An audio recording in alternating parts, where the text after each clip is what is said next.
বহুবার বহু ভিডিওয়ে আপ্পাম বানাতে দেখেছি, কিন্তু কখনো খাওয়া হয়নি। আপ্পাম মেকার পেয়েছে ছোটো মামি গিফটে, এটা দেখে দারুণ খুশি হয়ে গেলাম। এবার আপ্পাম খাওয়া যাবে।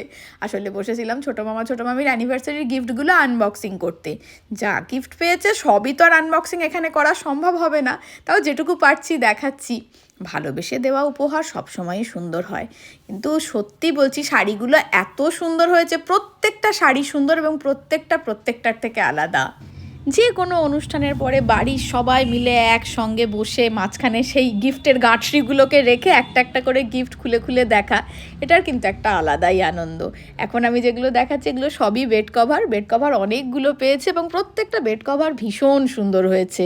দুটো ভীষণ সুন্দর সুন্দর কমফর্টারও পেয়েছে। দেখো, বিয়ে বিবাহবার্ষিকী যাই হোক না কেন বেশিরভাগ গিফটই কিন্তু বউরা পায়, যদিও এখন ধারণাটা অনেক বদলেছে। ছোটো বাবাও পেয়েছে, দুটো মানি ব্যাগ পেয়েছে, একটা শার্ট পেয়েছে। বাহ, এই শালটা ভীষণ সুন্দর কালো রঙের, এই স্টোলটাও ভীষণ সুন্দর কাশ্মীরি কাজের।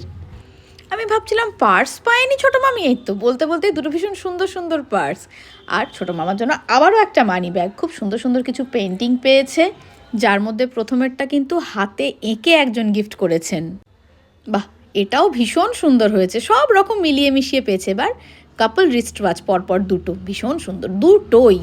আরও অনেক গিফট খোলা বাকি থেকে গেল। কেমন লাগলো গিফটগুলো অবশ্যই জানিও।